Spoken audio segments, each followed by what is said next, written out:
Did the Ukrainians just transfer heavy weaponry on the left bank of the Dnipro into their bridgehead? A Russian cruise missile carrying corvette was destroyed, and one of the most prolific Russian military bloggers is making a dire prediction about Russia's military capabilities this coming year.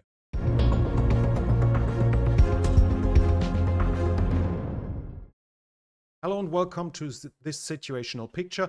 Not too much has happened along the front line, so we're going to keep it as short as possible by just going to the points where anything has changed to focus on the three important events from the last few days and to keep it all as short as possible.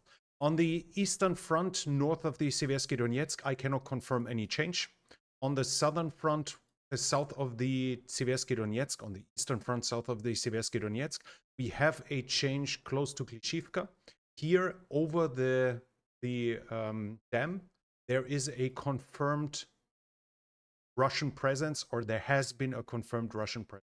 So at this point, the Russians managed to cross over the dam into this tree line, which indicates that it, as we can see here now, is not under Ukrainian control, but that the Russians might have pushed the Ukrainians away there or back into the direction of Klishivka. Further south at Avdiivka, the fighting is also continuing. There are some indications that the Russians might have extended their control along the railroad line here, but they still haven't crossed over the railroad line, and especially not crossed successfully over the railroad line. In the south, fighting is also continuing. I cannot confirm any change. And the next change we have is at Novomikhailivka. Here we have a geolocalization right here in the right south of town. And this is here. So the Russians have advanced somewhat in this direction, roughly 500 meters. They have been here. Further west to it, we have a change at Vuhledar. The Ukrainians have now reached the dachas here close to Vuhledar. In this area, they have advanced further south. A slight change, 100 meters or something like this, but they have had some success in this area. At the Oblast border, nothing has changed. Here, Orikhiv, we have a Russian advance close to Verbove in this direction.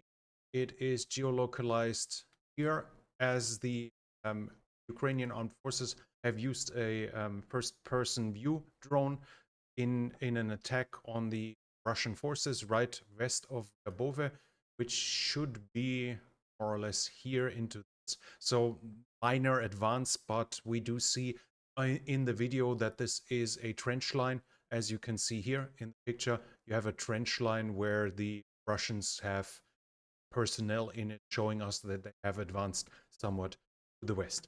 The bigger news is from the Dnipro. The Ukrainian armed forces continue their offensive activity here.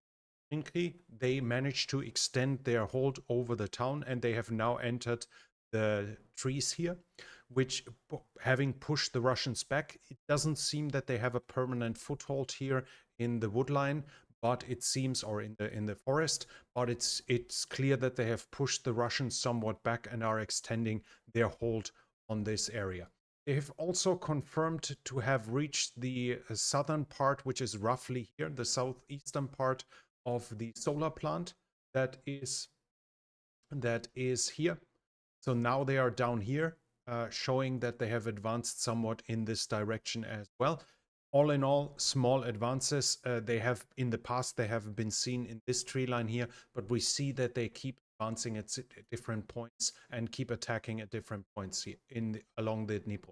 There were additional attacks in the direction of Poima, Piszczanivka, and Stepne. I cannot confirm any success here, but the biggest news is a very bad grainy picture that was posted on by Russian military channels. Milblogger channels. This is supposedly showing a BTR-4 that is crossing the Dnipro and would thus add heavy firepower to the Ukrainians on the side of the river. The BTR-4 is amphibious, so it can drive by itself the Dnipro. It's unclear whether it made it. There are some claims by the Russians that they destroyed it during this attempt, but at least it seems to be clear. Even the Russians are admitting that the Ukrainians are bringing over heavy weaponry. At this point, we cannot confirm that it actually made it, and we cannot confirm if this was the only one or if they have something here, but it seems to show that the Ukrainians are pushing in additional forces, including heavy weaponry as well. From the Crimea, we have some news. The attack that happened 2 or 3 days ago didn't aim at the bridge, but it aimed at the shipyard here at Kerch, and it somehow the Russians somehow succeeded in intercepting a few cruise missiles. Well, they put their ship in the way, and we see strikes here on the Ascot.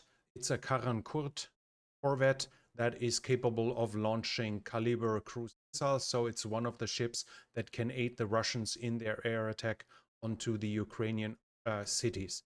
We have a picture here of how it looked after the strikes, and as we can clearly see, this is a write-off. Now, this ship will not be repaired. It will be completely uneconomical to repair this, so it can be confirmed as another killed ship by the Ukrainians. And we have an article by Igor Girkin, who is currently imprisoned. He has written a handwritten letter and given it to his wife, who then has published it. And he said that the situation along the front line is getting worse by the day. The Russian armed forces are increasingly showing weaknesses in comparison to the Ukrainians. And this overall will allow the Ukrainians to hold their ground, and they might even go back on the offensive during the winter. I might do something longer about this in the future, so I'm not sure. I have to read more into this. But basically, Girkin is one of the ultra-nationalists who actually started the fighting in eastern Ukraine by entering a former Russian agent, entered eastern Ukraine with Russian volunteers to start the fighting there. He is one of the critics of how the war is waged because he wants it to be more radical, more successful, but his predictions in the past about the prospects of Russian offensives have been proven to be on point almost every single time. So if he says the Russians are in trouble, that should be seen as a good sign for the Ukrainians, at least if we expect that he's still able to receive all the informations even while being in prison. Russia is intensifying its use of gliding bombs. Ukrainians reported that on the 5th of November, the Russians used 87 gliding bombs just in Kherson.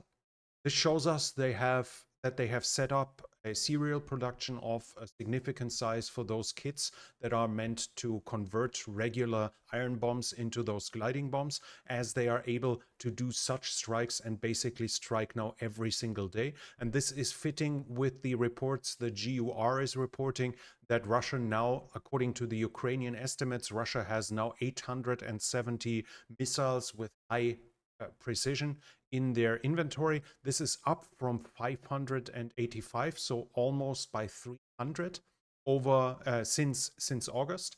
So within just 3 months, they increased their inventory by 300. And according to the GUR, Russia has produced in October alone 30 Iskander-M, those are the ballistic missiles, 12 Iskander-K, which are the cruise missiles, 20 caliber, 40 KH-101, 9 KH-32, and 4 Kinjal.